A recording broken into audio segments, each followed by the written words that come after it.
Un coin de paradis à 15 km du Mans.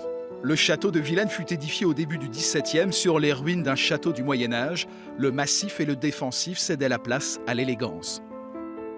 C'est une période très gracieuse de l'architecture parce que ce sont des maisons en barre, longues et surtout minces, c'est-à-dire qu'en fait la lumière traverse. Elles sont orientées de telle sorte que cela maximise en fait la luminosité du matin au soir. Ce qu'il y a à remarquer, c'est que la cage d'escalier, pour les amateurs de ferronnerie, est particulièrement gracieuse, je trouve, et jolie. Elle est d'ailleurs classée en tant que telle. Et puisque vous voyez autour des murs, en fait, ce qui fait d'ailleurs une très belle caisse de résonance pour le piano, ce sont en fait des cartons de tapisserie. Le visiteur peut également découvrir le salon, ambiance fin 18e, aux nombreux portraits de famille. Il découvre également la salle à manger du XVIIe aux boiseries en chêne et au carrelage d'époque.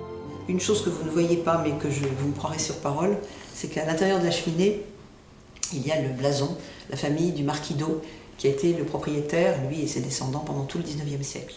Mais le château de Vilaine est également réputé pour son parc, classé jardin remarquable, et son potager d'1 hectare titulaire du Grand Prix des potagers de France.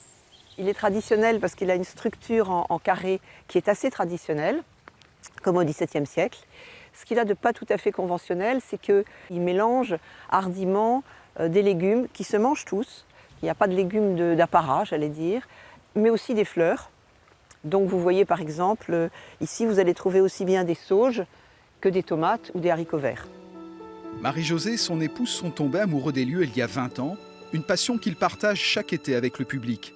Des centaines de visiteurs s'y promènent lors des journées du patrimoine. Ne pas en faire profiter le plus grand nombre, je trouve que ça serait un peu un crime.